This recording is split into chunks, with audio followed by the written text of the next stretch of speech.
All right. Hello, everyone. I know you can't see us yet. For some reason, the cameras are not showing up. So Uh-oh.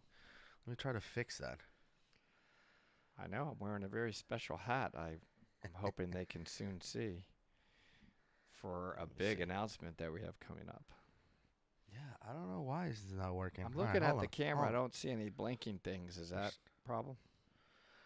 There's audio, but no one can see us yet. For some reason, this is not working. All right. It's very unprofessional. I'm looking at Can anybody see us, by the way? I don't think they can. no, because I'm looking on my Facebook. Yeah. Hey guys. Hey Effie. Hi Heather. And Ruth. Fathom and Steven, of course. Volume is a bit low. Let me see if I can fix that. No, I can crank it up, but yeah, no video. That's what I was afraid of. I don't know why this is not working. All right, hold on. No video, and I have this See if I can special, find it. amazing hat on my head. Let me see. Wait, Since I'm in why is this Alaska, not- Oh. doesn't matter. No, you are in the void. It's like cave diving with all three lights went out. What? Right? We're cave diving, that black void, but we have no light. All right. Gotta relate it all back to diving. Looks great. Thanks. That is a Marvin. Yeah. Greeting from Germany. This is Philip. Thank you. All right, so let me put. Yeah, Hey, this is Effie, not- man. How you doing? I've got that cool hat that you sent me on. And it's feels so good on my head right now, but you guys can't see it because our technical department is having difficulties. Oh, that's right. Our technical department is what's up? Look at that. Tech Just came through. repairing it on the fly, just like that. This is my new All hat, right. folks. One of the many, many new products about to explode, but I'll save that announcement for Gus. I know he's excited to talk about it. Thanks to Effie. Yeah. Effie Ham Elke, or Cam Elke. I don't know if I said that right. He's built our entire store in Turkey, and I contributed exactly 0 to that. Well, I was on a couple of the calls. Remember one call I was Yeah. on? And I said, hi. And you and him handled That's it right. all Yeah. very Then professionally. we took it from there. Volume is a little low. What is going on with the volume? All right, hold on. Let me crank it up here. How about now? Is that better? Yes, Heather. These Hopefully, hats are hopefully really that's cool. better. This is all embroidered, too. It's not like a patch. I mean, Yeah. it really, really feels good. I'll be in this pretty much all winter, which is now. Yeah, look. I'll show this one. Check that out.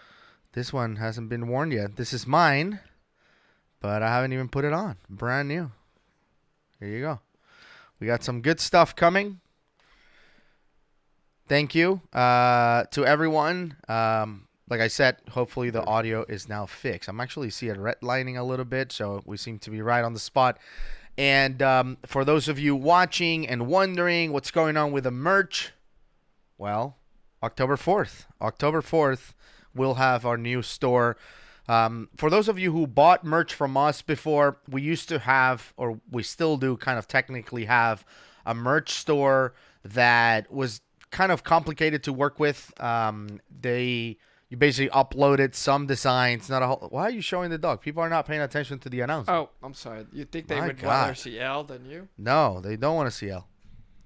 Okay, go. Now you can pay attention to Gus. Sorry, I know that was distracting. Anyway, what were you saying? whatever. We were all listening. Something about a store. The previous store was kind of lame because I did it. So then Effie came up and said, "Why don't you guys have like a cool merch store?"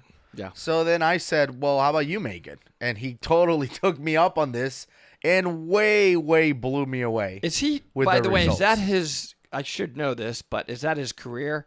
Brandon, by the way, thank you so Wow, much. Brandon, thank you so much for the super chat. chat. Yes. Effie, that's what you do, right? I mean, you can type it in. As a living, you're in the tech world. I know he works in technology for sure, and with IT and stuff. So he knows a lot more than me. And Josh is here, by the way. He wants us to acknowledge him. He said, "Calm down, everybody. Josh is here." Oh, But anyway, Woo, Effie Josh is knows here. way more than me about this. And then, yeah, he completely blew us away. I mean, this thing is amazing. Oh yeah, and it's going to do a lot more than just a merch store from the couple of lines that I read. That's right. That's right. Yeah. So we are going to be, again, selling merchandise, but that website that holds our store that is launching October 4th is also going to become our website. So you can learn more about us. We'll have our bios, the things that we've done, and events that we'll be attending, which, by the way, I'm excited. There's Oh, a yeah. couple Oh, of events. Oh, man, I can't wait for the one. Well, there's a couple I don't want to say that we're but- going to, and a lot of people ask, like, when can I meet you guys? Where can I go and meet you? And we've met a couple of subscribers in the past, accidentally or on purpose. But we're actually going to 2 events. So if you want to meet us, the first event is DEMA in Vegas. We're going. We're press. We have actual press We credentials. have press credentials. Somehow, we managed to be Can I recognized as legit media. So can I walk We are around now- the whole time and say, I'm press?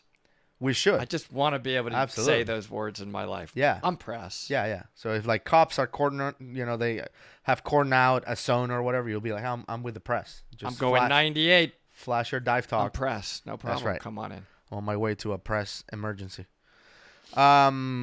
And so we'll be at DEMA. So that's in Vegas, November 17th through 19th. Yes. I think we'll be there. And so if you're there, Business only. But well. what happens in Vegas? well, going to Vegas for a conference. Business.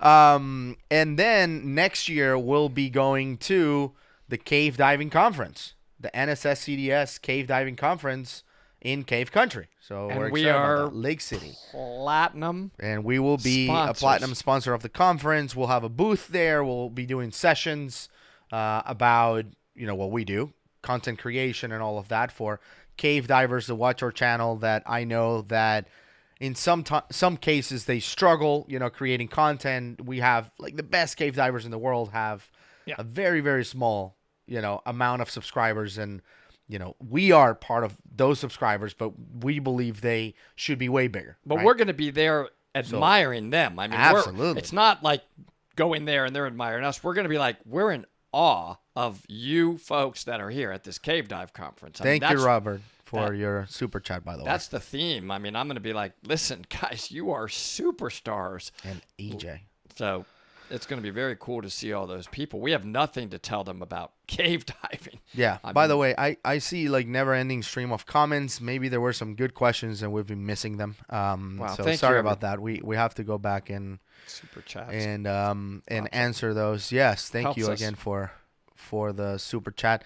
Look, we have 46,618 subscribers right now, which is unbelievable. But you know what I was thinking? I'm like, it would be funny if during this live stream we make it to 46,700, I'd say. Like if we hit 46,700, I want to announce some of the giveaways for the 50,000. One of them's For beautiful. the 50,000 By the way, giveaway. We what have a does few that mean? things. This is an important question. Brandon asked, there's no join option available to me. Are you talking about subscribe option or super chat join option? No, join is to become a member. We absolutely love, our members. We have, 3 levels of membership that people can join, and every single dollar that we make from becoming a member, which by the way, YouTube keeps most of it. But anyway, we get a subset of that. Yes. We use it to create videos. Hopefully people enjoy the video from last week, which was the diver stereotypes. We had a lot of fun recording that. You're not thirsty right now, are you? Because I will chest Oh, my compression you right here live on this video. I will press you so- right down so hard. Stop it. So hopefully people can see what we've done, with those funds that we're getting. And for 3 or 4 weeks in a row, by the way, we are releasing original content that was recorded with the funds that we're getting from members supporting the channel. So all those videos are for you guys.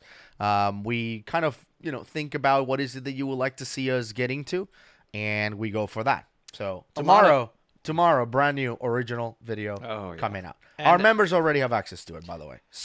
A couple of levels. A lot of you are talking about Mike Young videos. I happen to Yes. be going diving with him in late December. I will be in Cozumel with him on our rebreathers, and I'm going to do multiple interviews of him.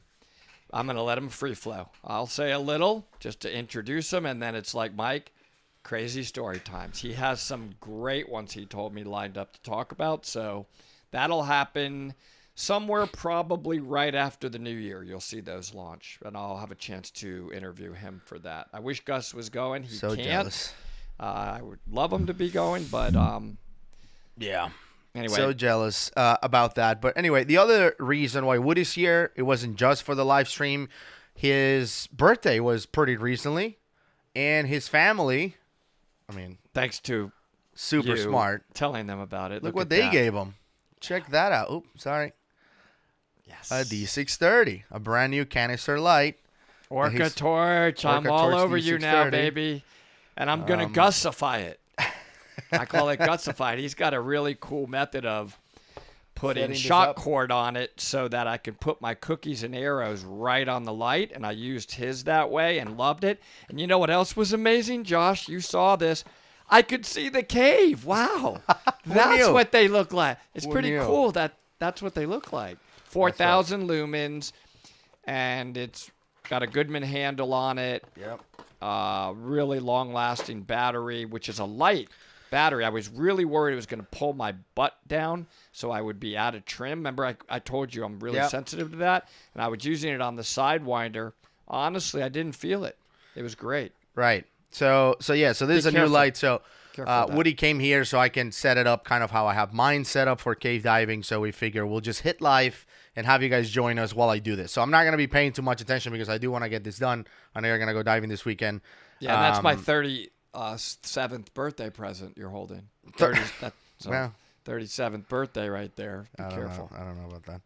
But anyway, so if you have questions, go ahead and ask because Woody will be paying attention, hopefully. As best I can, which sometimes I drift. By the way, thank you, Meat Grinder, and all of these super chats because God. it really does help us a lot. I mean, we're going to be going to Vegas and we're going to be going to the cave conference and all that, but I mean, it's not on cheap. our dime, but we love it. We're really flattered by Absolutely. this.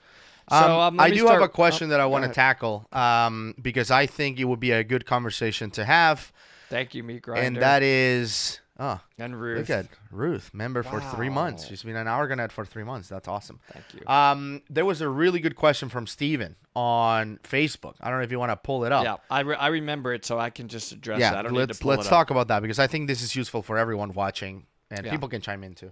The question, I'm gonna summarize it, Stephen, and if I'm wrong, you can type the rest of it. In summary, what he's saying is, look, I have only been diving now for. Do you remember what he said on that? Was it like?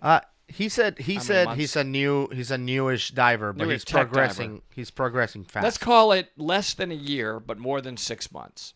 But he's progressing fast, and he's finding the skills to be coming easy. You know, multitasking, staying in good trim and buoyancy, adding technical gear, and it's coming easy to him. When does he know? When should he consider himself, the theme of this question was a good diver? Now, Well, no. The question was that he's progressing through training and picking up the skills super fast, and people keep telling him to slow down. Like, dude, slow down. You can't just be. You only have X amount of dives. You've only been diving for X amount of months. You can't be considering side mount right now. You can't be considering tech diving right now. You can't be considering rebreather training yet. Like, spend a he's couple years doing whatever. Like, he's doing that soon. Yeah, so he's saying like, well, how do I know if they're right, even if I feel like I can keep going? Like I'm ready. Exactly? All right. So, I mean, I'm going to, this is an opinion only. Yep. Look, the agencies give guidelines of how many dives you need before you can progress to another level. They all do that. And those numbers actually make a lot of sense. And most people, after hitting those different thresholds, whether it's you can be normoxic on a rebreather after you've done 50 dives or 50 hours on the rebreather. I'm giving you an example, right? Most people are like, wow, it's pretty amazing. After I hit that number, I started to feel about ready. So they've done a pretty good job about assessing the community at large. Some people, though, are going to take longer, and some people are going to find it to come easier. However, this is the key. I thought about his question. If you're diving a lot and regularly and keeping the intervals short between the dives, that helps hugely. When I am like, I haven't cave dived for like 4 or 5 months and I get back in the cave. I don't know about you, Gus, but I'm all over the place on the first dive. Yep. It's like any skill. It's like any sport, right? When you do it regularly and consistency, you're in the zone. So it sounds like, Stephen, you're doing it pretty regularly, and that's keeping you feeling good. It's feeling fresh. But in general, don't do things before the agency guidelines. Don't cheat on it. Don't tell an instructor that you met some threshold when you really didn't. And that's my answer. There is no one answer of, are you ready? Or who am I to tell you you're absolutely, how could you jump into cave when you've only been diving rebreather for 1 year? I think Gus and I a lot of times agree on this. We're not big on like these definitive words like you can't do this unless this. That's just not the way we think, which is probably why we really get along so well. Because, like, why? We're big on the whys. I mean, if you're ready, you're ready. However, do not shortcut it and not meet the standards that the various dive agencies lay out. That's my overall answer. Before I add my own thoughts, I just wanted to acknowledge Off-Grid Backcountry Adventures just gave us a super chat for $50. By the way, fun fact, Off-Grid Backcountry Adventures is our largest in terms of subscriber. Really? Yeah, and his channel is awesome, by the way. I watch all his videos. I recommend you guys to check him out as well. Cool. He has some cool stuff. Like he'll go out and like spend like a long time with his dog, living out of his car in the woods and like making fires and like surviving off the land. I'm watching him from now on. Super awesome. Yeah, you got me, man. He's awesome. I'm a fan. I'm going to be a fan. Definitely go check him out. So thank you for joining us. Okay, and really fast, Meat Grinder, can you guys answer my last question? The anticipation is killing me. What? Can you go back to Meat Grinder's last question? It's hard. There's so many scrolling guys. By the way, you can also scroll with your keyboard. I forgot I haven't got taught power. you that advanced technique. Oh my God, where is it? It's right there on the corner. You allowed me that? That's some. Yeah. Are you guys still doing the Mr. Ballin collab? That is the question. The short answer is yes, we are. John or Mr. Ballin, he actually we talked to John a lot.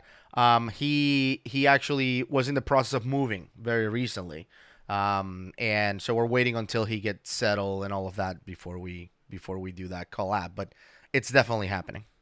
Okay, so let's go to Meat Grinder's question. That's what it was. Are you still doing a collab with Mr. Ballin? Okay, sorry. Good, done. Answer. Okay, I'm going to read some more questions. If you guys go to Alaska, go to Dutch Harbor or Cordova. I lived there for the younger years of my life, but you'd love it there. That's a super chat from Brendan. I want to do an Alaska trip in general. It's one of the places in the world I have not been. Me neither. I've heard it's amazing. I want to do, though, the kind of Alaska that, Gus, I think you're going to like it. It's going to be pretty much living outside in Alaska. I already know. We're going to be hiking, camping, adventuring, ice climbing Alaska. Why can't we just do the regular Alaska? Like that is the cool stuff. Like go and like pet bald eagles and like whatever they do in Alaska. No, like why do we have to go and almost die? What we're going to do is ice climb. We're going to snowmobile. We're going to be doing hardcore Alaska, and you're in. We're doing it. Patrick, seriously, man. Always. I mean, that is just, I don't know. I really appreciate you. You're such a supporter all the time. It's not just that you gave us just now $250, which is mind-boggling, but unbelievable. In general, last time he gave us $300. No, but if you go back at the history of him, he's always encouraging us. And that helps so much. Steven. Wow, Steven coming in asking for my thoughts.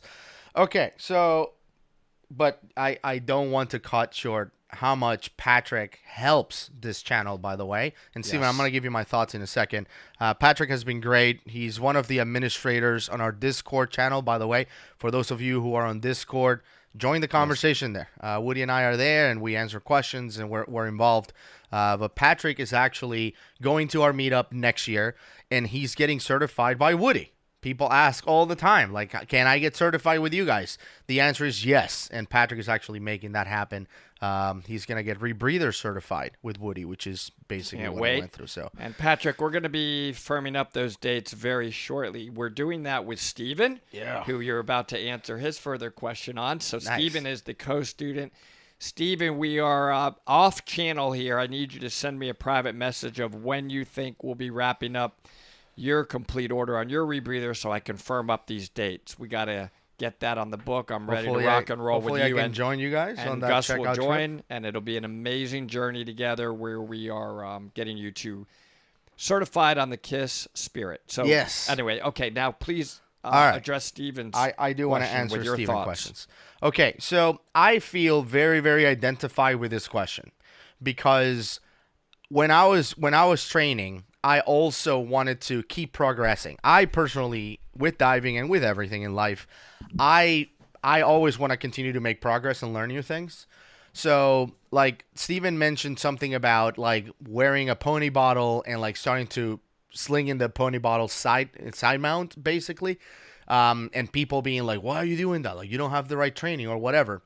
And I think Steven strikes me as kind of what I was, which was doing self-research and also trying to test things for yourself. Like, how many things do we have in our rebreathers that it's been me just being like, I think we can do it this way. And then we try it. And then he's like, yeah, let's do that. And sometimes, like, let's definitely not do that. but we know we have to try things. Sure. And Steven strikes me like someone who can do that. Personally, the way I address that is like, I want to move quick and make progress, but I also rely tremendously. I realize that I'm not experienced enough to know how good or how bad I am as a diver. So I rely on people that are way more experienced than me. So for cave diving, for example, before I get started, I had a long conversation with Doug Eversole, who was my instructor all the way to cave. And we went diving together with Doug, like just out in the ocean. We went diving out there. And after he saw me, I think we took an normoxic class with him. After he saw me diving, he's like, yeah, I think you're ready to get your cavern training. Then after I got my cavern training, continue to work on skills, I just asked Doug, like, Doug, when do you think I'll be ready for cave? And eventually, after we dove some more, he's like, I think you're ready. So I think relying on people that know more than you is paramount, at least for me, because I cannot be my best judge. Like, I've been in situations where I'm like, oh, I got this, and then I completely fail. The DPV class was a good example. We're like, how hard can this be? Me and Woody, right? We're like, how hard can this be? Psh, we'll show up and we'll get this thing. And then we got humbled quickly. Oh, yeah. Right? So relying on people that can objectively look at you, see your skills, and then give you a recommendation, especially when it's people that you trust and know that there's no dog in the fight for them. Like, Doug didn't care if I used him as an instructor or not. He just wanted to help me, so I relied on his expertise, and I recommend you do the same. So, are you moving too fast or too slow? I don't know. Ask somebody who knows you, who has dived with you, and they'll be the best ones to tell you how you're doing. Great answer. Robin, thank you very much. Just so you know, Robin put in a chat that she is going to be making the KISS Spirit checklist in an app, in a phone app, which is really, really cool. So she's working on that for me, and she volunteered that, and that is really exciting. We would love to have that. I'm going to read some other questions. They're going by quick. Let's see. There's lots of comments. Let's see here.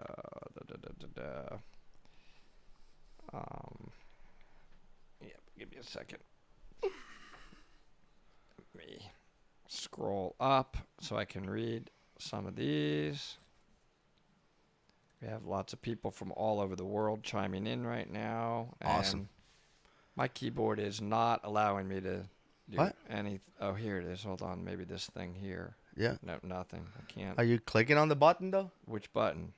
There's a button on the below the trackpad. I am, but So what do you? oh, okay, There you cool. go. All right, I want a Woody card.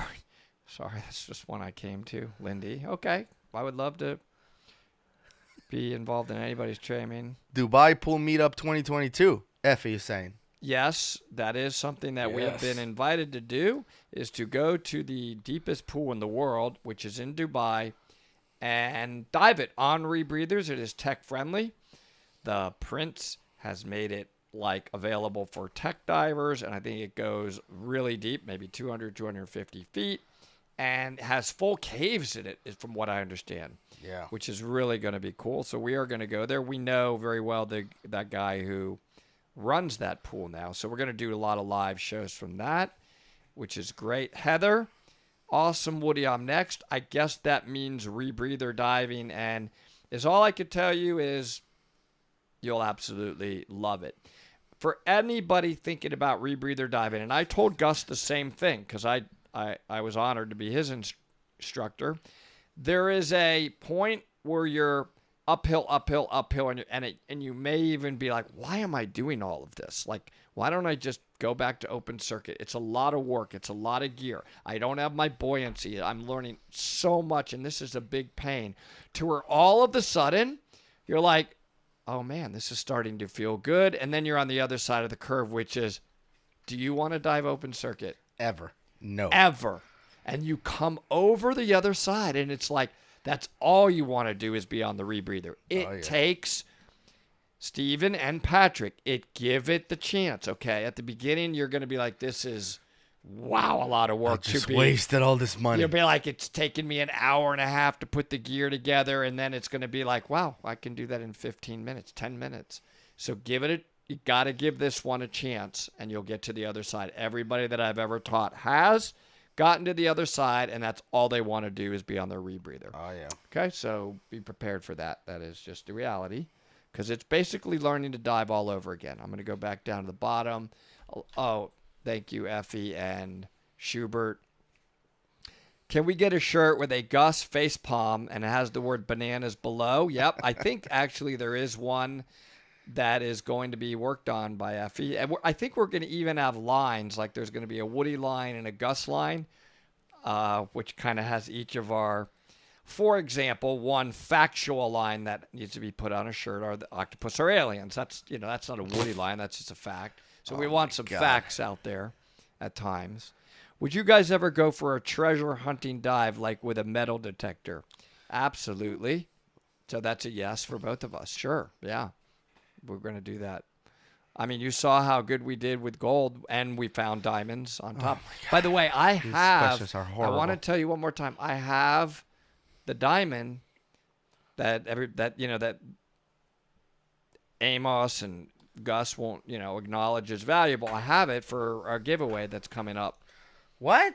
Yeah. No. People want what I found. No one wants that. I no kept one. all my stuff. 0 people want that. Well, when it's on a necklace, you'll be saying, wow, I was wrong. So that's coming. What's the big take in, I can't read the word, something county? Is it Eagle or something? Like Eagle's Nest? Big Lake? I don't know. I'm not sure what that one is. Eagle's Nest is the Mount Everest of caves. I don't know if that's what you're talking about. But, yeah, not sure. Right. Octopus are aliens, yes. Yep, we have that one coming. Thank you, Effie. That is, I mean, you put facts out there. I may see in our future, I'm going to be chest compressioning you soon. And, of course, one that will be extremely popular is I'm sucking for nuggets. Oh I'm just saying. God. What? No, it's Effie, do not. Effie, Don't sucking make that. for nuggets. No, I mean, no. well, I'm wearing a sucking for nuggets shirt. I can tell you that right now. Don't waste time on And that. Pretty sure you'll be wearing one as well. Okay, so 212 here, but only 108 likes. Thank you. We've never conquered, by the way, unanimous thumbs ups, likes. We've never had a video where we've had 100% thumbs ups. We always do have I guess those folks that Don't like us. don't like us, and that's cool. Even though All I right. would really rather have all thumbs ups. Not everybody is logged in. I'm seeing that. Can you answer my last question about rescue diving? I really would love to know. Okay, Brandon, type it again really fast right now so I can focus just on that because I have no idea where it is. It's a question about rescue diving. Type it right now really fast, and I will answer it. Good morning, Kimberly.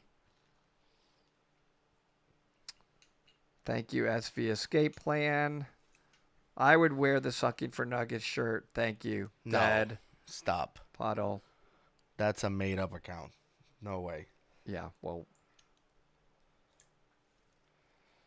Drop and Suck would also possibly be a close second, which you did drop and suck nicely. Oh, my God. You were right down on the knees. Right. I mean, We I have was, to, no, I was watching you. Let's You change the topic. You did great with that. Right. I'm waiting for that question, in all seriousness, to come back about rescue diving. It's just hard to go up and find them. It's one of the super chats, he says. All right, let me see if I can find it. Can we? So I recently started my career in EMS. Currently working on in an ambulance, but I'm curious about the career path or pathway to become a rescue diver. Do I need to be a paramedic? That's my ultimate goal in the career. Let me answer it two ways.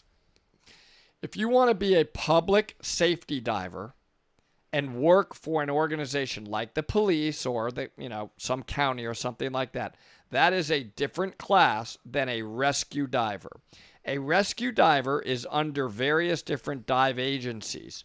That doesn't qualify you typically to work for an organization like a county or a police to go then and do searches and so forth for bodies or things like that. You do not have to have any of that experience to be a rescue diver. Every agency defines their requirements for being a rescue diver different. Under SSI, which is I'm an instructor trainer for SSI, after you become an open water diver, you can then next take what we call stress and rescue. When you take stress and rescue, you will become an emergency first responder. You will learn first aid, you will learn CPR, you will learn how to use an AED and O2, and then you will also do full rescue training for divers that are having issues in the water. That makes you a very valuable dive buddy. People like to seek out diving with rescue divers, and typically that is a threshold then for going higher, especially if you're going to go to the dive pro level. Dive pro levels start typically with dive master, and dive master, in order to meet that requirement in any agency that I know of, it's going to say you have to be a rescue diver in order to be a dive master or in order to be an instructor. So I hope that answers your question. There are separate classes to become a public safety diver, which is basically you're doing commercial diving, and it's a completely different class than rescue diving, and it's sometimes confused. You do not have to have any medical training whatsoever to become a rescue diver. Awesome. Hope that answers your question thoroughly. Tori made a comment. Tori Edwards made a comment a little bit earlier that she still loves the mech tooth that she won from one of our giveaways, which is awesome. Actually, we had one diver, Hunter, who won a mech tooth, and this past weekend he took his mech tooth in his pocket while he did his checkout dives to become an open water diver. So he's not an SSI open water diver, and he had a mech tooth with him on the dive, which I thought it was cool. And then he sent us an email saying, like, I'm driving home with my Dive Talk hoodie and my tooth as an open water diver, certified open water diver. So that was cool. Hey, and I think we should pull it out on one dive. I want to mention look what I found. I want to mention something about the giveaways. So one of the things that you will notice going forward on our giveaways is that I think the last giveaway we did, the 25,000 giveaway, we had like 20 prizes or something like that. And that gets really, really tough from, the point of shipping them and making sure everyone gets them and all of that. For example, this tooth right here, it's been on my desk since that giveaway because somebody won it, but we never got the information on it. Right. So I Yeah. still have it because I'm giving people the benefit of the doubt. Like, hey, I haven't given it away, but 50,000 is coming up. We might just And how about the re-give one it we away. have now, the monster that Mike Young donated? Yeah. So Mike Young donated a giant one, and he gave us very specific instructions, which was, I want you guys. It's like a 6-inch. It's like massive. Massive. And he in said, I perfect want shape. you guys to auction this tooth to finance more videos. He's a big fan of Dive Talk, so he wants to, he wants us to continue to make videos. So he said, I want you to auction this massive tooth. Don't give it away. And whatever money you make from it, use it for more videos. So that's awesome. But here's another problem. I got this one yesterday. This is a package from a giveaway. This was for Morale. He is in Canada. He won a T-shirt. There's a T-shirt in this envelope, in this package, and it was returned back because he says that he doesn't have the proper custom form. That's what happens when you have 20, 25 packages to ship. You will miss something or something will happen. So it's really tough. So what we're going to do going forward is I want to give out less amounts of prices, so maybe like 3 or 4 or something like that, but make them big, right? So the things that we're going to be giving out on the 50,000 subscriber celebration is going to be big prices. Nice. So not as many, but whoever wins them, they're big. Greg, I have to address your question. First of all, you gave us $13.99. Canadians. And you are angry with me Oh. for actually not stopping the video as much. So listen. Here's the thing.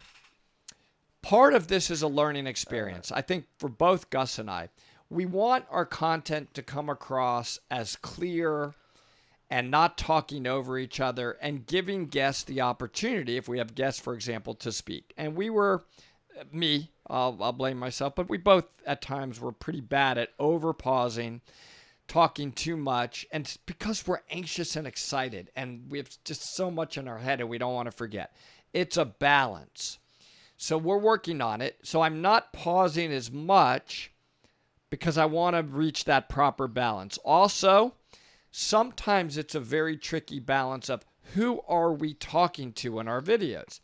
Because remember, we have a lot of you who are very sophisticated, experienced divers. And I'm saying things that are common sense to you. So we'll get comments from you like, you don't have to tell us like this basic stuff, but we do. We have many, if not the majority of our subscribers that are actually non-divers and thank us, both private messaging and in their comments of thank you for explaining that. I wasn't able to follow your video. So the summary of what I'm saying is, look, it's a balance. I hope you find that we're getting better. We're trying to always improve, and we will continue to improve, and we will continue to make mistakes as well. So I wanted to address that comment thoroughly. Thank you. A few more people asking about the giveaways. We realized that the whole delay presents a problem. I think Joshua Underwood, who's here in the chat, he mentioned that he wants to build something for us, some kind of app or whatever that will eliminate that. So maybe we'll be on a website where the question pops up and everybody sees it at the same time and they can answer.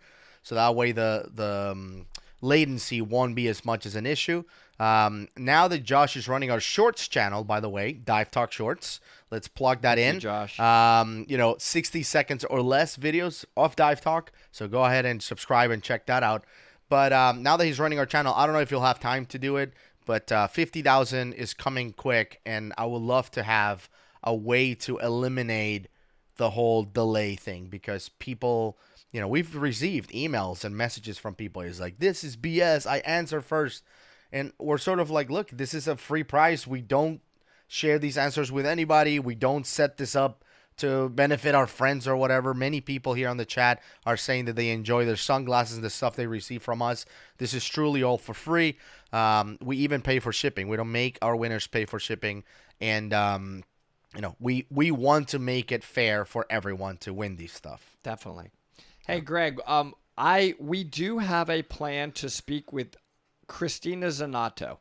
For those of you that don't know her, she is famous for going underwater and removing hooks from sharks, and she's based out of the Bahamas. She's a world-class cave diver, rebreather diver, but her true passion is protection of sharks. And she has piles of hooks that she's actually removed from their mouth. Yeah. She goes down in a full shark outfit, and she has tremendous knowledge of sharks. So we want to bring her on as a guest to speak more about that to address your question. Awesome. Yes. All right. Let's see what other questions you may have.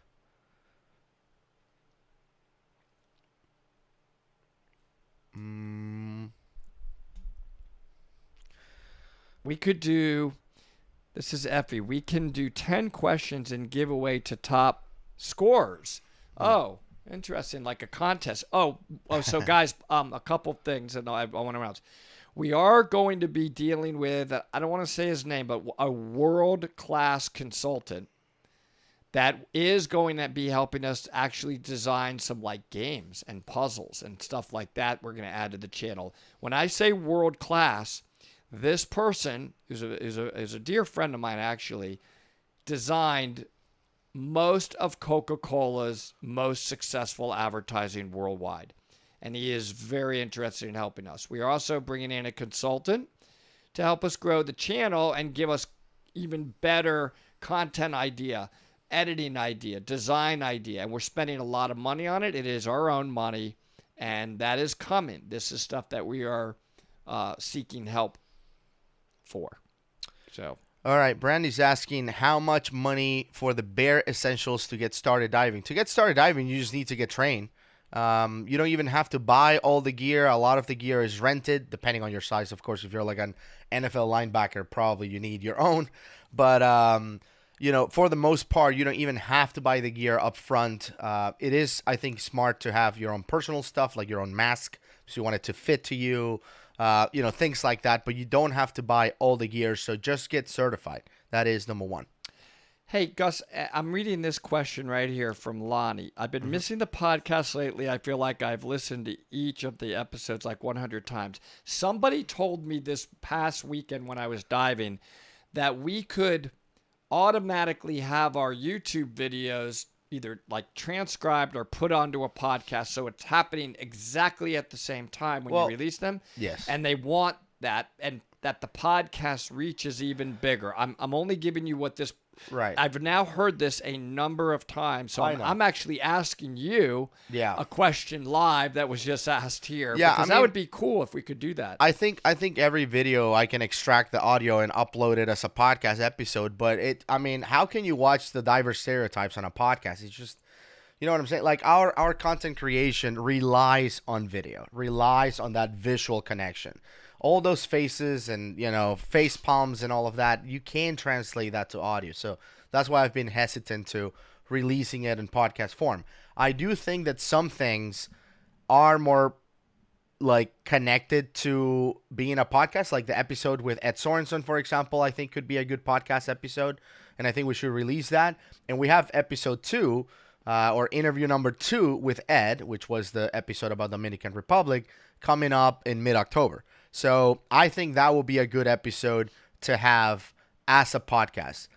There's still some things that people listening in audio won't be able to tell unless they watch the video, but 90% of it will be fine audio. So only. The answer is that we're gonna do a balance. We are gonna release some of them to podcast. Yep. Brandon, thank you again for that. And you guys should react to the video titled Cenote Angelita here on YouTube. Okay, we will look into it. Yes. We will look into it. Let's see. Do you prefer straight or serrated? I'm not sure what a serrated D-ring is. Stupid, but I'm curious. A serrated one, like I would say straight. D-ring. I think I've seen them. They have serrations, so stuff doesn't shuffle around on the D-ring. So like when you put a tank on it, it will just go into one of the hooks and it would just stay there. I only have straight ones. I've never used it. I can't comment until I try it, to be honest. That would be my answer. I don't know. All right. What is your favorite budget DIY diving solution that you think works better than the commercial products? Such as some divers prefer homemade defog versus commercial defog. I don't. I like commercial defog, But I understand your question. I mean, I think honestly, I've made so many like regulator necklaces on the fly that work as well as any commercially available necklace. Things like that. But for the most part, companies making these products do a better job than anything anyone can do themselves. This is a good question. Ev, any thoughts on SCR, such as the, I don't know, RB80? I don't care about the model, but SCR, everybody means semi-closed rebreather. I do. I have a very strong opinion on that. This is not one I'm gentle on. So I'm going to give my strong opinion, whether everybody likes it or not. Total waste of money is my opinion on a semi-closed rebreather. I would not dive on one. I would not buy one. It's a total waste because just get a rebreather. And by the way, you can always use it as a safety option. If something fails and you have an error, you can turn it into semi-closed mode. Semi-closed rebreathers means you're taking a certain amount of breaths using the rebreather mode, but then after a certain amount of breaths, it actually turns back into open circuit. That is a complete waste of money. Just go full rebreather mode. I find no benefit of a semi-closed rebreather. They're not that much less money, by the way. So you may say, well, they're just way less money. No, they're actually not that much less money. Right. And they're then a gas extender. Everybody that I have ever seen start with one, guess what they do? They end up going full rebreather. Yep. We don't even use them at the Georgia Aquarium. So, question answered. Another question, have you guys ever dove in Italy? I have not. I don't know if it's awesome to dive there, but I'm in. Like, I love Italy. I have dove in the southern part of Italy it was more like a cavern. I forget what it's called. The Blue Hole or something like that. I actually Blue Grotto. Blue Grotto. Blue Grotto in Blue Italy. Grotto. Yeah. That's where I dove it. It was chilly, by the way. It's absolutely, though, the most gorgeous colored sand on the bottom of it I've ever seen. I feel like if I go to Italy to dive, I'll be so distracted with everything else and not dive. Like the pasta. You're distracted Food, by the pasta. things. Like, the weather's always perfect, by the way. In Italy, it never rains, and it's never, awful. It's always perfect weather. Yeah, it's like on the Bible, I think. When I go to Italy, the main thing I do there is climbing. It's world-class climbing in many parts of Italy, and it's the rock there is just incredible for climbing. Yeah, I've never been south of Rome, so I want to go. I want to go there. Russell, congratulations, Russell Woodruff, another Woody. You must be a really kind of a cool dude. Think you have crazy ideas. Like but you know what? I think this is a big opportunity for the YouTubers that go down and are like self-proclaimed best divers in the world. They go down and like look for cell phones and stuff in 10 feet of water. Like, just go to Venice. Like, how much stuff is down there on those canals? There's got to be, like, cell phones and gold chains and Gucci belts and bodies. And there's all kinds of stuff. Particularly the Gucci belts would be nice. Yeah. So, do you guys ever close your eyes to recompose? This is a question from Steven. Yes, every time Woody has an idea. Let me tell you that if it's underwater and I'm in a particular safe situation, sometimes I actually do that for a minute or two. And it's a really cool feeling, actually, to close your eyes or be blindfolded and feel your buoyancy. It actually is good buoyancy practice. I have them sometimes do that in my perfect buoyancy class. So they're really having to feel the movement of their body totally based on their breathing. Member for 2 months. Thank you, Alex. Alex is asking, when are we getting Try Rebreather? At the meetup, Alex. Yep. You're coming to the meetup.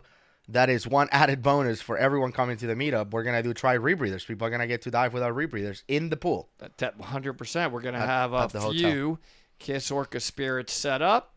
Mine, whoever uses mine, will be in a pink Kiss Orca Spirit rebreather, and I will be taking massive videos of you all, which probably will end up on Dive Talk, I'm thinking. We'll probably use that as a Dive Talk session for people doing Try Rebreather. I think it'll make for a cool show. I don't want to miss this, though. Robin, apparently she's posted this several times, and I keep missing it. She has a question. She says, I just learned how expensive Trimix is, so I'm wondering how much do you guys spend on an average cave dive trip or a dive? I want to be prepared. You want to take this one, or you want me to answer? You answer it. I know we have the same answer. I bet you. So but I'm happy to chime in. The cool thing about rebreathers is once you go over the initial barrier, which is getting the rebreather, that's the expensive part, and training, right? Once you do that, diving it is actually pretty inexpensive, especially as you get more and more technical. So like a trimix dive is a good example. If you go down to a deep wreck, let's say it's I don't know, a wreck at 250 feet or something like that, 70 meters, it will cost you like $300 to $400 in trimix if you were doing this in open circuit. But on a rebreather, we pay like $20. It's like super, super inexpensive to dive a rebreather because the gas that we take with us, it's only going to be used if we have to bail out, which means that if your rebreather works for the whole dive, you come back up, your tanks are still full. You can go on the next dive and pay zero. You're ready to go. However, trimix divers that are open circuit, they'll breathe their trimix. So they'll spend $300, $400, breathe it all out. It goes out into bubbles into the water, and then $300, $400 again for the next dive. So rebreathers are way cheaper to dive. When we go to caves, like we will load our tanks, our bailout tanks, which will cost us like, I don't know, $10 or something. And then if we don't bail out, meaning if we don't have any issues that weekend, which is most weekends, right? We don't have an issue. Those tanks stay full. Like I don't know how many tanks I own at this point, like 12 or something. Most of my tanks are full, like ready to go. I put them in the car. We go diving. Didn't use them. Didn't have to bail out. Back to my garage and take them next time. So I pay like $10 to fill them up months ago, and they're still good to go. Yeah. The only exception to that is the O2. On a rebreather, you're going to go through oxygen. Not a lot. You're talking about 2 or 3 liters tanks, tiny tanks, and it costs us like $5 to refill those after diving. When we cave dive, we're not typically on trimix. Most of the caves that we dive in Florida are not going to be below 130, 140 feet, but sometimes we do. There are caves that are much deeper. And we don't, unfortunately, get a chance to do trimix dives a lot. We love it, and if we both loved a lionfish, which, by the way, I think will be another episode, will be a lionfish hunting contest episode. That we want to go deep, and we want to be on some of the bigger wrecks that are below 150 feet, because guess what? Those lionfish just aren't hunted a lot. So that we will have to be on trimix on. Yeah. So looking forward to that. How long can you store them when they're filled and ready to go? That's a question from Lynn's. And if they're stored not in heat or anything like that, and you're not violating a visual inspection time period or anything like that, there's no issue in storing those tanks full. Right. There is no like definitive time. Yeah. I mean, can you have a tank for 30 years and never use them and still be cool? Probably not. But for a few months, we never let more than a couple months pass between dives for us. Brian, this is a very interesting question. Hey, Woody, who is better at cave diving, Brian Kakuk or Mike Young? And if one is better, why? The answer is yes. I want to answer this question. So listen, they are both among the best cave divers in the world. Brian was my instructor. When it comes to precision in the water, having to navigate through the most delicate caves in the world, just being able to sit there and stop on a dime, back up on a dime, do precise real work, very detailed precision, and just smoothness through the water. Brian is like art. Just magnificent, it's flowing unreal art, okay? Yeah. Gus is going to get a chance to see this for the first time. He and I are going diving with him in February. You see his smile, and he's really, really excited about it. And I've told him so much, just wait. You're not really going to believe it. And I'm finally glad, because I know it's just words at this point, but he's going to look at me and be like, you underplayed what I saw. Now, Mike Young, on the other hand, when it comes to getting into places that you think are humanly impossible, I can't get there. Either the flow is too strong, or I would have to take off my gear, or that is impossible route. It's not able to be moved around.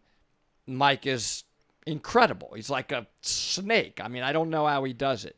So it's not that one is better cave diver.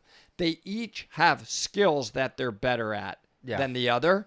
But overall, they're among the top in the world. And I wouldn't rank them as like 1 or 2 or 3 or 4. I would just say, you're in the top group of cave divers, and I'm not. Okay? I am a cave diver. Yeah. Recreationally, and they're professional cave divers. They explore new passages well. That's something I left out. Both of them are explorers, meaning they go out and find brand new cave passageway that either nobody knows is there or they think is there, but they need these guys to go lay the line and find it. Yeah. And that's another level completely. Yeah, for me, I've never dived with Brian Kaycock. I've only seen his videos, and to me, it looks photoshopped. Every time I watch Brian dive, it just like, how can people... You can do that. Like, he will have like a stage bottle, and for those of you who are divers, you know that you adjust your buoyancy to carry this extra weight. And then he'll like mid-dive, like perfect trim, he will be like right above where he's going to drop the bottle, and he will take it off, put it down, strap it, and continue diving without seemingly like taking air out or he just like, it's perfect without adjusting buoyancy. I'm like, how is this a thing? Like, I get it. Dives every day. I get it that you're diving and you get to it, drop it, and then drop some air, whatever. Okay, I'm perfect again. Let me keep going. No, he will just like drop it, tie it, keep going. And I'm like, what? Like, it's amazing. It's just insane. And when you're divers, and you know divers that are in this channel know that when you breathe out, your buoyancy lowers a little bit. You dip a little bit, and then you breathe in and you go up a little bit, right? When you watch Brian's videos, and he's on side mount, not on rebreather, because rebreather, your breathing doesn't affect the buoyancy. But in side mount, it does. And Brian is perfect. It's like a submarine. And he's breathing in and out, and he doesn't move. So I'm like, how? How is that a thing? And one thing that Brian would tell you, which he will tell you, is, look, he spends a tremendous amount of time tweaking his gear. So he's just now actually switching from the side kick to sidewinder. And he's taking that with the greatest sidewinder diver in the world, Ed Sorensen. He will tweak it and tweak it and tweak it. I mean, he's just very, very precise on the gear tweaking. He told me the first time he dived the side kick, the one we're talking about that you see him in the videos and it's perfect on, he said, I hate it and I can't dive it and it's going to kill me, to being it's perfect for him. He's also technical in terms of gear configuration. That's another thing. Not just the diving. He's an expert with gear configuration. Yeah, that's another thing with the side kick. When he's going to go through a very narrow passage, you see Brian perfectly without losing speed, reach back out, unsnap his side kick, place it right in front of his face, go through the passage, snap it back in, not even moving. It's like perfection. It's like somebody's holding him, like, don't move. Oh, yeah. I got you. It's like on snap, pass through the hole, back in, and keep going. And it'll change from the halocline level. The salt level in his caves are deeper to back up to the fresh water. When I was in his class, I was transitioning out of the saltwater component of the caves, and you hit the fresh water, and boom, Woody's like, whoa, right? Because it's fresh water. Brian just transitions out of the saltwater, like, and he's like, yeah, just glide right up to the stop now. I'm like, I know, but the density, though, I'm changing 5,000 things. And it's for me, like how easy it is for you to reach what's it. Like he will just reach back without looking and always get it perfect first time. When I reach back out to a D-ring or something, I'm always like, nope, that's not the one I need. Nope, that's my reel. No, that's a flight. That's the one I need. He's just perfect every time. It really comes down to the difference between what we were saying earlier. I have dived with Mike Young, and Mike Young looks fake in person. You're diving with him. You're looking at it with your own eyes, so you know this is not camera tricks or anything like that. And Mike defies the laws of physics. Like, he can kick backwards faster than I can kick forward. And he'll kick backwards and like up at an angle and then go like, it's just weird, like video games. Like Mike is like you're watching a video game character. that shouldn't do that, like like physics. Brian seems to be the perfection of accuracy. Mike seems to be bending the laws of physics. It's like they're both amazing, but in their own And Ed, and regard. you know, there's a bunch in And that Ed. league, but let's move on. Yes. So, can you discuss the aptitude of divers that haven't had a bad experience underwater yet, and how to know your limits and signs?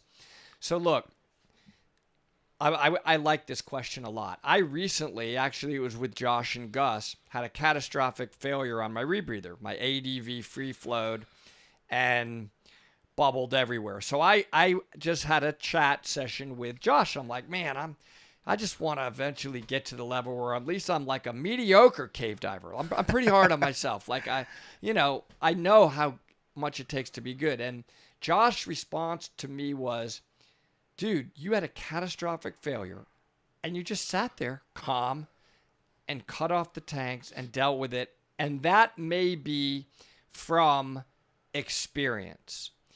I'm not a good cave diver. I'm okay. I mean, I can get by, but dealing with problems, to address your question, calmly, and how do you know that you can deal with them calmly?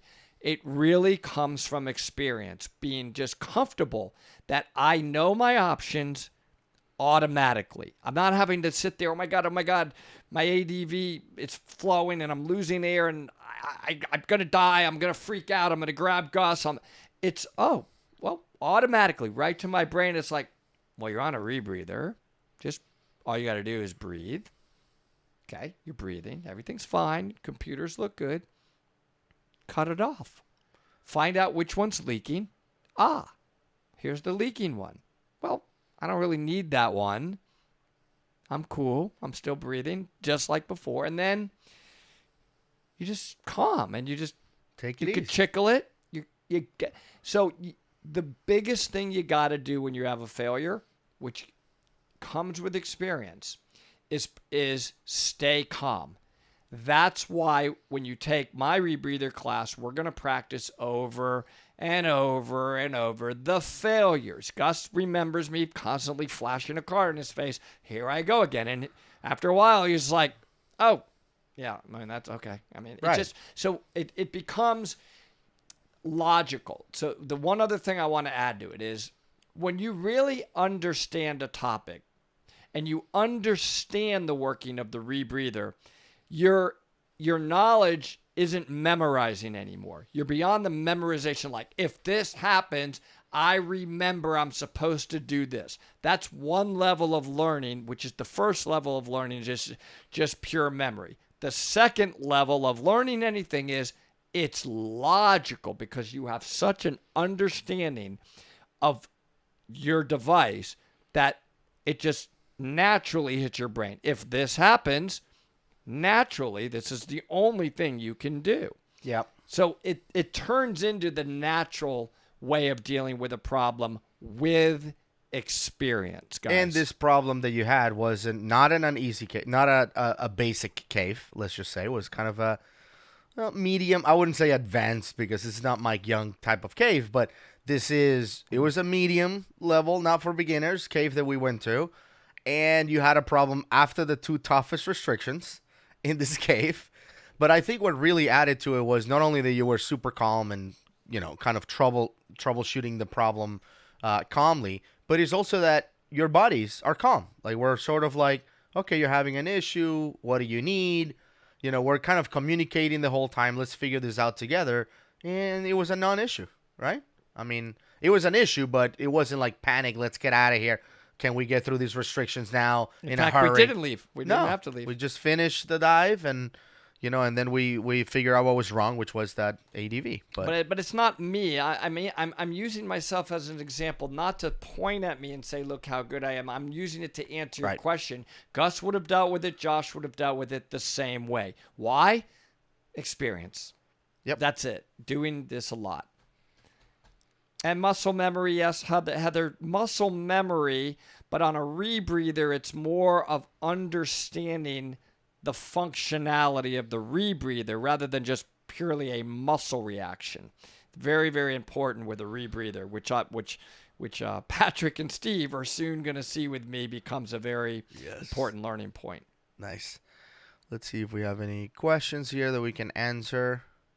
Oh, that's cool. Anyone that Brandon said that anyone who has YouTube Premium can lock their phone and listen to just the audio. Oh, yeah. For those who are asking about how can I get just the audio, that's what happens. Will you guys make a video on the Oriskany? I hope so. I want to go back to the Oriskany for sure. Ton of lionfish there that need to be exterminated. Yes, Brandon, right. It does become instinctual. It just becomes just automatic because you understand so well what the device that you're using. So here's a big question from Greg. If I want to go the technical diving route towards cave diving, wrecks, and depth, would you recommend to take a wreck course, setting lines and overhead environment, or Tech 40, 4550 on open circuit? I think it's a progression. I like the advanced rec class actually a lot. The advanced rec class is the one where you will penetrate inside the wreck and start doing line work. You could also practice line work in a cavern class. But if you plan on going into tech diving, then I'm really biased here. So I only like tech diving on a rebreather. I just think it's so much safer and I have so many other options. So what I would tell you is if you can, and I understand it's more expensive, if you're going to go tech diving, I would do rebreather as your beginning tech diving class. Yep. Next question was... Oh, and by the way, I just want to add one thing. For the most part, when you take a rec class, and this is not true on every case, but for the most part, when you take a rec diving class, the instructor that you get has no experience with line work or cave diving line work or anything like that. For the most part, there's a ton of instructors that do, but most instructors don't have any experience. So whatever they're teaching you is not really based on real life experience of using lines where it matters, like in a cave or in wreck penetration. So, taking a wreck class hoping to learn something useful when it comes to line work and stuff that you can then use in cave diving, I wouldn't bet on that. You can potentially have an instructor like Woody, and then he'll, do the same line work that we do in caves. He'll teach it on the wreck class. But for the most part, you're probably going to get an instructor that doesn't have that knowledge. So picking the right instructor matters in these classes. Steven asked about the fins. I just switched to those Eddy fins from Deep Six. Yeah, Deep Six Eddy fins. They're light, Steven. Obviously, they're not split fins. They kind of look like the Scuba Pro. Yeah, the jet fins or the RK3s. But they're much lighter. Yeah. And I like that. I tend to be I'm pretty lightweight, so any weight down on my backside sinks me a lot. The Scuba Pro fins were feeling a little too heavy for me. Yep, and I use the RK3s, Apex RK3s. I love them. They're positively buoyant, which means they float. And so, like Woody, any weight that they put on my feet will destroy my trim. So I wanted positively buoyant fins. John is asking a question. When I had my aerial Atom, did you ever put in your dive goggles and rebreather and drive around the town pretending to be Senna in Monaco? No. By the way, fun fact, Ayrton Senna is my favorite athlete of all time in all sports. I have a picture of him right here in my office in the studio. And my keychain had Ayrton Senna's helmet as well for the Aerial Atom. Now, the Aerial Atom was a crazy car. I sold it a few months ago with the idea of buying something else. I just haven't done that. And... the Aerial Atom I barely fit. I mean, it's a race car that is street legal and is small. Like, you can't just wear anything on that thing. But I love that car. Hey, EV, any thoughts when in a close group of friends, more experienced peers, non-instructors teach their friends to be better divers, or should they just send them to professionals? Well, okay, it depends. There is no problem with you guys all helping each other. Like, let's all teach each other. I learn a ton from my students. We should always be in a polite, in a positive way. Hey, I've tried this and it helps me. That may help you. Gus does that with me all the time, and I've learned so much from him. But if they are going to do something that is super technical, like cave diving or cavern diving, 100% you've got to only do that with an instructor. You're going to penetrate a wreck for the first time. Instructor. You want to work on your trim and buoyancy a little, but you're not going to really go deeper than you're certified to go. Play around with that with your friends. You see what I mean? So don't change the level of diver that you are without going through a professional. Yep. A few more questions. Would you ever consider diving in flooded mines? Absolutely. I would do it today if I could. Man, for sure. The other question was, where can I learn about Discord and the meetup? So 2 things. The Discord server link is on our profile. So if you go to our profile on YouTube and go to our About tab, there will be the Discord address in there for you to check that out. And the meetup is completely sold out. We basically rented a whole hotel in Fort Lauderdale, and we made all the rooms available for people to sign up. And within 6 hours, it was completely booked out, every room. So unfortunately, we're on a wait list right now, pretty deep wait list. So if anyone cancels, then the people from the wait list will be called. But we have at least 15 names on that thing. So it'll be pretty tough to get in at this point. Effie, I'm seriously negatively buoyant. That's why I need those floaty, lighter fins. I mean, it's like if I get in the water, I'm going straight down. I don't really use a lot of weight. I'm usually struggling the other way. Gus, did I see you in a KC Chiefs shirt in a video? No, not really. I don't really have a favorite team. I didn't grow up in the U.S., so I'm not, when it comes to favorite college or favorite NFL teams or whatever, I typically just pick the Atlanta teams just because I live in Atlanta, but I'm not like a diehard fan. I could name 3 Atlanta Falcons players. Just, yeah. Brian, you're saying that there are quite a few articles that say rebreathers are more dangerous than open circuit because those articles are they're by people that have no idea what they're talking about. Whatever. Is this still true as new tech eliminated that danger? Well, certainly the technology has come a long way. Rebreathers, in my opinion, if used properly, have way more options for safety than in open circuit. No, I don't. Absolutely, they're not more dangerous. They require more training. They're more technical. But, wow, today's rebreathers, the safety record is really very, very good. I think they are overall a safer way to dive if properly trained on them. Green Smith has asked a couple times now, how much does the humidity rate matter for the scrubber? Does it expire? How do you know if you're using a good quality scrubber? The manufacturer determines the scrubber, tells you the scrubber you should use. I would stay within their limits. And humidity does affect the scrubber. It does. You don't want to keep scrubber inside the rebreather for too long because inside the rebreather there is humidity created, which will affect the useful life of the scrubber. What are your thoughts in GUE and their fundamentals course? They're awesome. The Fundies class seems to be a really, really good class. And, I've never taken a GUE class, but we dive with cave divers who are GUE trained, like Joseph and Brian, and they're great, So, yeah, good stuff. How much does your full rig cost? So let's talk about the KISS Spirit. With both computers, which is the Nerd and the Petrol, reading the loop of the rebreather, and the way we have it configured, you're going to be in for a good 14. I'd say 14 grand is a good number. Well, somebody asked me, a few months ago, how much money in gear do we have when we go and do one of these cave dives? And, like if you throw like the kitchen sink, everything, like if you count your custom dry suit and your Seacraft and your rebreather and the computers and all of that. And I think I said something like $30,000. Yeah. Yeah. Worth of gear. Right. For the full price of all of that, I guess. When are you coming to Mexico? I am coming there. I dive with Jose. I'll be there with Mike Young, December 26th through January 5th. We will be drift diving all in Cozumel. Last time we did a sea cave there as well. We will all be on our KISS rebreathers.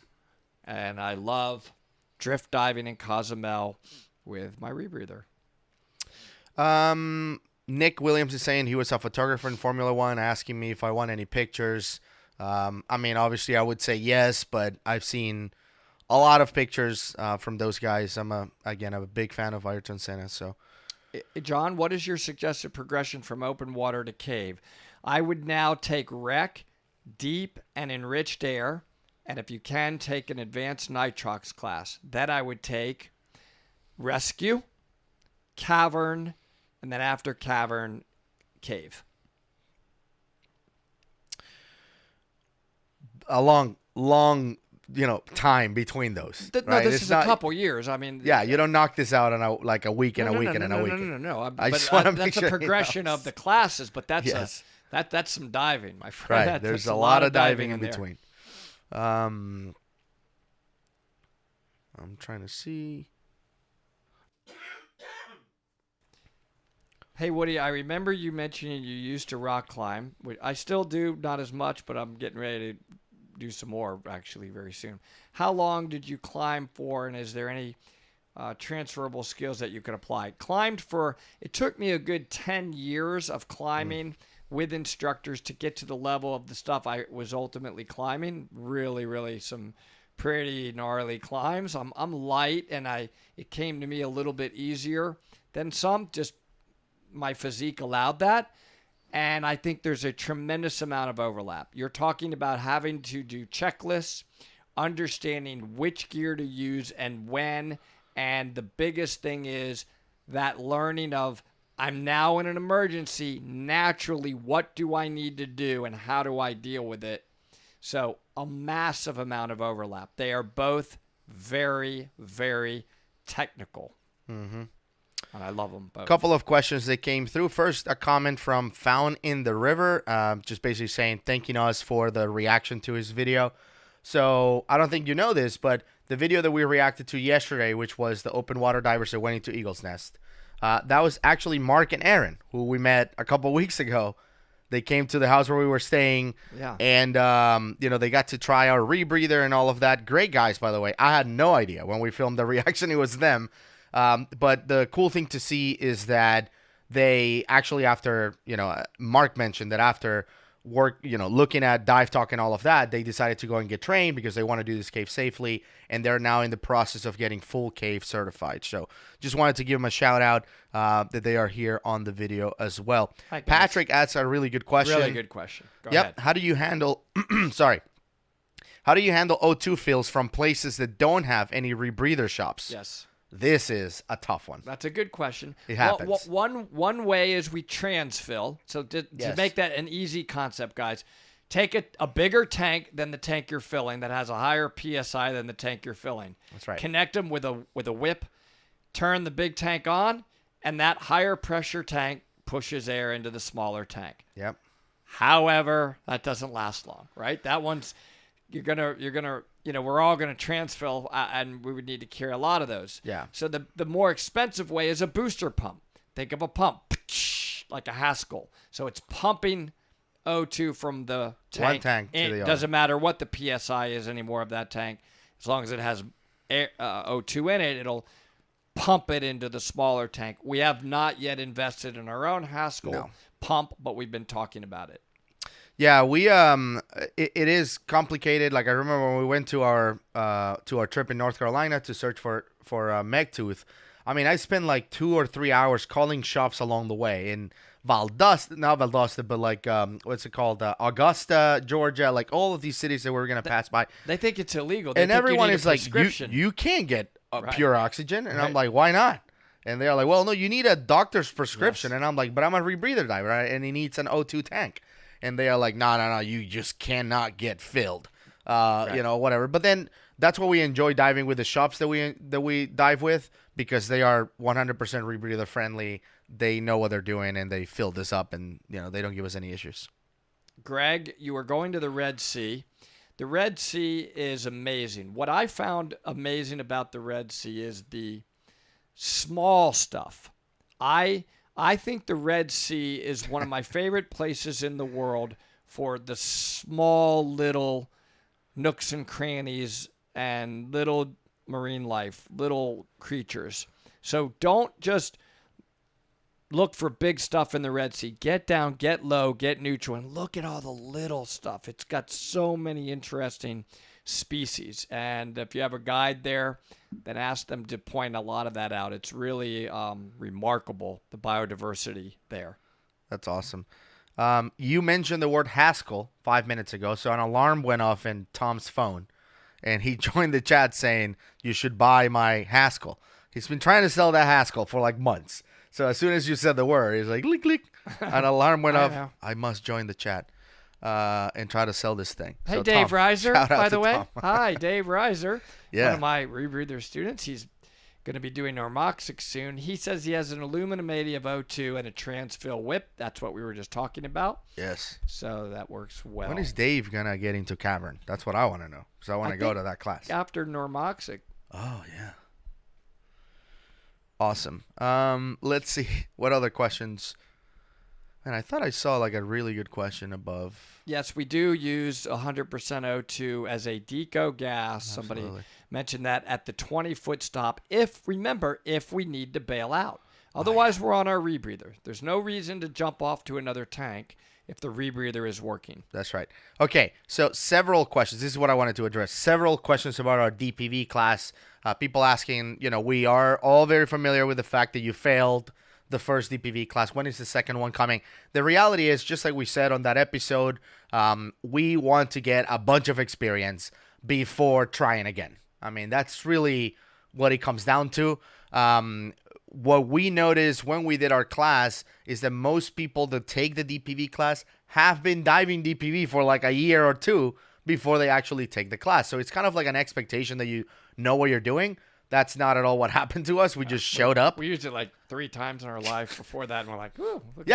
Nailed it. Let's go. And that didn't work out. So, again, we're not in a hurry to get certified. That's not what this is about. That's not what diving is about. So as soon as we have an update, we'll let you guys know. Right? Yes. Let's see. What else are we talking about here? What are you or an older diver? Yep, 37. I just turned 37. I'm 50. I just turned 57. My open water instructor was Randy Peacock. Do you know him? I think so. I can't remember. It sounds familiar. Sounds made up. Randy Peacock. You've asked this question a couple times, Baza Kamba. Have you dove the USS Massachusetts? No. I have not either. We'd like to. Whatever that is. Yes. I mean, if you say, would you like to dive you had us at, would you like to dive? Yeah. So the answer generally is yes. Well, unless this thing is in like the Antarctic. No. Remember we talked about the Antarctic? Well, no, I don't remember, but yeah. Let me remind you. We're going to do it. All right. What is what he is saying is DPV, dive propulsion vehicle. So think of James Bond with the underwater scooter. You pull a trigger and it pulls you. Yeah. That's what a DPV and Baywatch. is. And Baywatch. Baywatch. I do, one question that we don't get often, and I just came to mind, is what is your, we just talked about the Mount Everest of cave diving being, Eagle's Nest. But what is, the Mount Everest of wreck diving? If any, is there a wreck out there that you want to go? I have one, but I want to hear what you have. Do you have a wreck that you're like, man, if I dove that wreck would be the epitome? Yeah, so it doesn't come. I do, but I forget that. It's deep. Look, I will tell you that I want to dive the Oriskany more. Mm-hmm. The Oriskany I dove, but I want to dive it on normoxic gas with my dive propulsion vehicle, and I want to dive it with somebody that can take us in it and penetrate the inside of it. It is an aircraft carrier off the Gulf of Mexico. There are lines inside of it like a cave. So to me, I want to dive the Oriskany a lot more. That's one of the most epic wrecks in the entire world. Yeah. It's really tricky to dive. It gets blown out a lot because of the weather. So we've dove it, but have we really dove it? No, like we want to dive it? So we'd to me, want to do that. I would rather fully explore the sure. Oriskany. It's more attainable. For me, the mecca of cave diving. Like for me, my goal for wreck diving is when they made the Titanic in 1914 or 1912, whenever that was, they made a replica of the Titanic, right? It's called the Britannic. Oh Titanic and yeah. Britannic. So the Britannic did not sink in the middle of the Atlantic Ocean like the Titanic.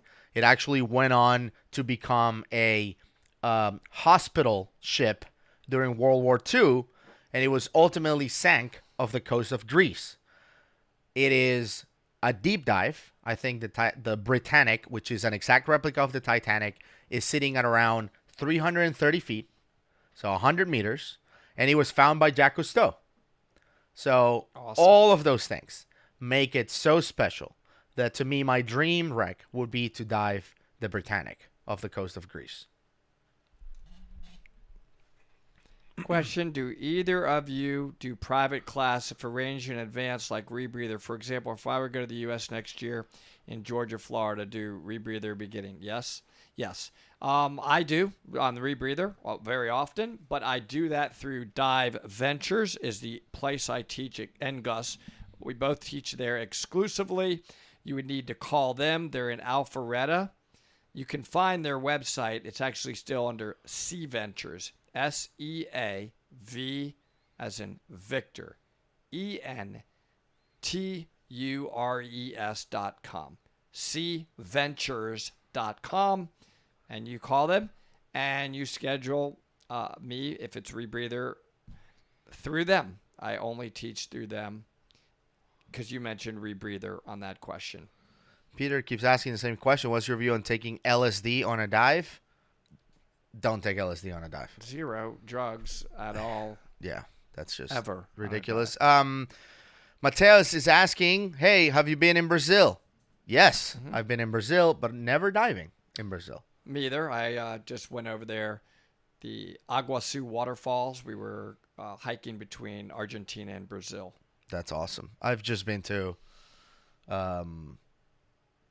where was I? It's not in Rio. It was the other big city. If I remember the name, I'll tell you. But that's where I've been. Just where all the business is done, I guess.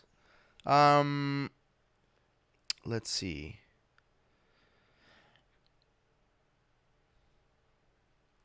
I don't know if we have any more questions. Maybe we should start wrapping this up. Yeah, I We've think been so. live. We've been on a long time. It goes It's been fast. an hour and a half. Yes, absolutely. I got to get Elle home. Anybody want to see her again? Come here, baby. Oh my God. One more time. Just say hi. Oh, she's growling a little. There's Elle, everybody. And I love her very much. That's Elle. Okay. All right. Okay. Do you wear ditchable weights? Is there a situation where you would not wear ditchable weights? We typically do wear ditchable weights, except when we're cave diving, and that's because the bailout tanks are steel tanks and they're heavy enough to not need weights. I don't use weights at all when I'm diving with Cave the steels. diving, I don't. Ocean diving, I do, and there usually are ditchable if I'm in a dry suit. Dave Reiser was kind enough to get me these cool suspender. It's like a suspender but they are always ditchable weights. And I think we should wrap it up. So, do you want to announce anything about the store date? Did you say the date yet? We did. So One more yeah, time, just to wrap it let's up? just repeat that. October Thanks, 4th, Matthew. guys. October 4th, this Monday, we'll be launching the new merch store. All right. So we will be releasing the store and again building it. Not only will be our store, but also our website, and also not only merch. We're planning on perhaps start selling some of the stuff that we dive with, that we trust our life to. You know, we want to promote those companies that create great products that allow us to do what we do. This is not a thing about making money. They're not paying us, or anything like that. And we don't want to become a super humongous dive shop or anything like that. Just the products that we use, that we love. If you make something that we love, we'll promote it. And they said the ones that we are going to sell actually said, look, I'll give your customers a discount. Yes. So we're doing it because you guys could get it less expensive through us. They're telling us. Yeah. So we're just going to pass that on to you guys. If you want to dive with the same gear that we do, we want you to have it for cheaper than everywhere else. So I hope that's the case. Thank you, everyone, for tuning in. You know, we again, the whole idea was to help Woody with his light and to just hit go live and answer some questions. I appreciate everyone who gave us a super chat. Thank you. And an awesome question as well. Shout out to all of you, all of our members as well that join this live stream. We hope to see you soon. We hope you enjoy the video from tomorrow. Some members already saw it. Some members already watched it. But for the rest of you, I hope you like it. Oh, It was fun. Really funny. Get ready. Bye, everybody. Thank you. Yes. Bye, everyone. Have a Sorry. great